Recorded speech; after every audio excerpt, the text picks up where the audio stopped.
Okay, so components of the blood. So we're thinking of two things. We're thinking of formed elements and plasma. So formed elements consist of red blood cells, white blood cells or leukocytes, and cell fragments or platelets. So those are formed elements. Plasma composition consists of a few things. We're looking at it's a little over half of the blood volume, and it's made of mostly water, about 92%, and the other 8% is going to be other solutes. So we're thinking NaCl, we're thinking protein colloids, so albumin, globulins, fibrinogens. If we pull fibrinogen out of plasma, it's known as serum.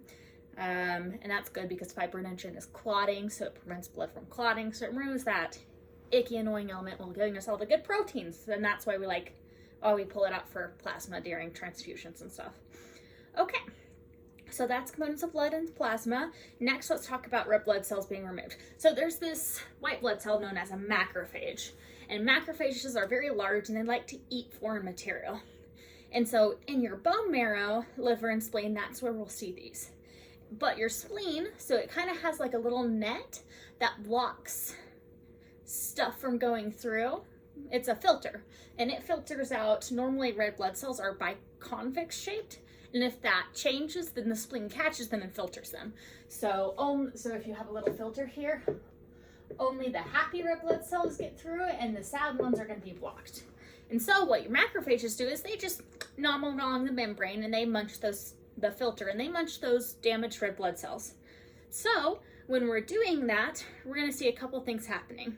One is we're going to see enzymes degrading the amino acid chains that come from these red blood cells, and two, we're going to see the heme groups being degraded. So we're talking about heme being broken down and what happens. Okay, so kind of what happens here is we're going to see it be broken into two things: iron atoms and biliverdin, sorry. So first, we're going to see iron binding a transferrin protein.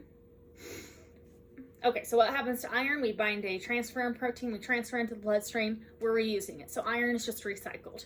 Now, biliverdin is a little weirder. So we're going to take the little ring structure that it's in, and we're going to break it, and that's going to become biliverdin. Okay. And so this is a blue-green color. It's water soluble. And this guy is what colors Robin X, like that bright blue color. So then after we break it, it becomes bilirubin, and that's going to be this little like yellow-brown lipid-soluble thing. So we're going to change it into bilirubin, and then we're going to release it into the blood. But it doesn't like being in the blood because remember, blood is polar. And it doesn't like that, so it's lipid-soluble. So we're going to use albumin to transfer it. So free bilirubin is going to bind to albumin, and now it's going to be called, and now it's going to transfer to the liver. And so our liver here is going to be like, that's a terrible liver, that looks like a kidney. Our liver here is going to be like, yum, yum, bilirubin, and it's going to take it, and it's going to bind the free bilirubin and make it conjugated. Because it just binds it to stuff. And so then what happens is now it can be secreted, and because it's like kind of polar. So then we go ahead and secrete it into the digestive tract, which is great fun. And it's going to become, and those glucuronic acid residues, those are going to be removed. That's what made it conjugated bilirubin. So we're going to yank those, and we're going to convert it to this thing known as urobilinogen. And it's basically the same thing as it was before, except for this time, it's got a couple double bonds for weird places, so we can't call it the same thing. And so then that guy is going to enter the blood circulation and go to the kidney. But what's fun here is some of it's now lipid soluble, so it'll either leak and go to the kidney, or it'll stay in the intestine. So some of it goes to the kidney, some of it goes to the intestine, and if we go to the kidney, that's what colors our urine. And so that's going to be, so that's what colors our urine, the stuff that goes to the kidney. And if it stays in the intestine, it becomes stercobilin, which is brown and does fecal color. So that's super exciting. So that's the color of our urine and fecal material. Next up, let's explain how talked about okay, let's describe hemostasis. So there are three mechanisms that contribute to hemostasis. We've got vasoconstriction, platelet aggregation, and coagulation. So let's just look over a general overview. So first we're going to see a vascular spasm and we're going to constrict blood flow. So if we've got a little blood vessel here, here's our blood, guys. There's our little vessels. And they're really just like lapped over each other, but we're gonna ignore that. So here's our injured area.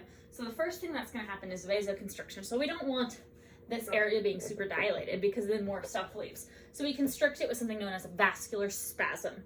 So that's gonna limit blood flow through these damaged vessels. So we're gonna constrict it, we're gonna stop the blood from coming in as fast, which will decrease blood pressure, which will decrease the stuff leaving. So usually like you can use stuff like pain to stimulate this through the sympathetic nervous system, something like that. So this muscle is just going to contract and the diameter is going to get smaller. So diameter decrease. So that's vascular spasm, that's step one. That's going to constrict blood flow to the area. Next up, we're looking at something known as the platelet plug. And so these endothelial cells are going to be like, ah, we're hurt. And they're going to excrete this thing called von Willebrand factor. And that is going to go ahead and it's going to bind platelets. So they're just going to be kind of rolling around and they're going to notice this von Willebrand factor and they're going to bind. And that's going to go ahead and act, it's going to bind platelets to collagen, which is hanging out here. It's connected to the basement membrane, which is going to go, so the basement membrane is going to be hanging out here. And it's got collagen attached to it. So these platelets are going to bind to that collagen and activate. And whenever the platelets are activated, they do two things. One, they change their shape. So like they're initially just little balls rolling around. They get like, woo, kind of awake. And then they're going to release alpha granule. There's going to be like alpha granules in them that release more von Willebrand factor. And remember that attracts platelets, so we like that. We're attracting more platelets to the damaged area, making a plug. So those alpha granules are going to release von Willebrand factor, fibrinogen, and PDGF, which is platelet-derived growth factor. Really, all they are is a bunch of things that go, hey, come see us. Be more platelety. Okay, so then the next thing we have in the platelets is this thing called dense granules. And so those are going to release adenosine diphosphate, or ADP, calcium, and serotonin. Super fun, love that. Okay, so next up, thromboxane, so TXA2, is going to be released from the membrane, so this guy. And then we're going to have receptors, so we're going to have little receptors on stuff for VWF receptors and fibrinogen receptors, and they're going to appear right on these little platelets, guys. And so they're gonna chillax like that. They have fun. Okay, so the TXA2 thromboxane and the ADP that we saw released earlier, those are both going to go out and activate more platelets. So they're going to snag more of those. The fibrinogen that was released, remember, from the alpha granules, is going to bind to these fibrinogen receptors on activated platelets, and it's going to cause platelets to link together. So that's our linking thing, fibrinogen. It forms kind of like a little, it's like kind of like a net that connects all of them. And then we're going to have something, so this is our platelet plug. So we have all that, it's super fun. Okay. Factor X, yeah. Okay, so we're gonna run through the platelet cascade. It's gonna be a lot of writing. All right, so we're gonna hit the cascade, the clotting cascade next, and then our actin and myosin in the platelets are gonna contract and seal off that wound. So let's erase this guy and let's take a look at the clotting cascade. So I'm going to use numbers instead of letters this time, but keep in mind that you just transition them over to Roman numerals. Okay, so here's my cells. Here's more cells. Here's my damaged area. More cells. We're going to have our basement membrane over here. Remember that this guy is collagen connected, so it's got a bunch of collagen on it. Okay. So basement membrane, we got a lot of collagen. Okay, So there are a few paths we look at whenever this happens. What's going to happen is one of two paths. So first we're going to look at intrinsic. So for intrinsic versus extrinsic, we're going to look whether it started on the inside or outside the cell. Let's start intrinsic. So we're going to take a zymogen, and we're going to cleave it and make A activated thing. So just imagine A for activated, even though that's really, So A for activated, we're going to do 12 to 12A, 11 to 11A, 9 to 9A. So then we're going to combine 9A with 8 because they like to hang out together. And those two to that complex is going to end up taking 10 to 10A. We're going to combine 10A with 5. And that combination is going to take 2 to 2A. 2A is known as thrombin. And then that 2A is going to take 1 to 1A. 1 is fibrinogen. So that's the zymogen, the inactive form. And 1A is going to be fibrin. And then we're going to combine 1A with 13. And that's 13 is this guy that cross-links the fibers. The fibrin. Okay. All right. So this right above 10 is going to be our intrinsic pathway. Right here is going to be our common pathway. And it's a common pathway because it's actually going to combine with our second pathway that we're going to look at right now. So anything outside this guy over here is going to have this thing called tissue factor, or it's also known as factor 3. We're going to toss that in. We're going to toss factor 7 in. It's going to become 7A, and that's going to take 10 to 10A, which we notice is this path right here. Right. Okay, so one thing that's really important to notice is, actually there's two things. First, calcium is everywhere, and it's used as a cofactor in all of these, so calcium's really important. Second, you can remove one of these two paths because they both lead to the same path. You can remove one of them and it will start clotting slower. But it's really dangerous if we remove multiple paths because we can stop clotting completely, and that's bad. That's brain bleeds, that's aneurysms, that's death. We don't like that. So, what's important in the extrinsic pathway over here is this thing called F7, because we see that F7, factor 7, is really what we need. And so we are going to need one thing to synthesize in that, and that's vitamin K.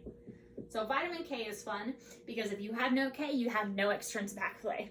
And we can take that in, partially we make it in the bacteria in our gut, and then partially we take that in, about half of it comes through dietary. So leafy greens, the stuff, your kids don't like to eat.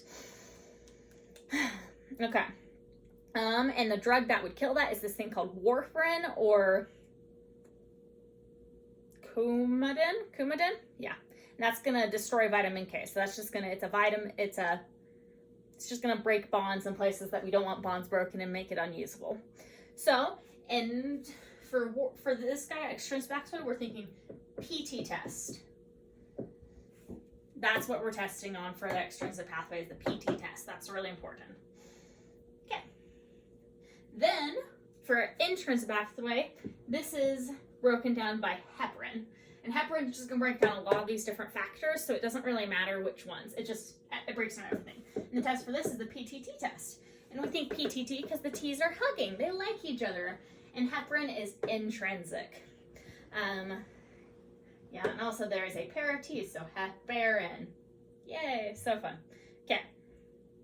So that is that guy. And then the last thing is, after we have a clot, eventually it needs to dissolve. So fibrinolysis is our clot dissolving.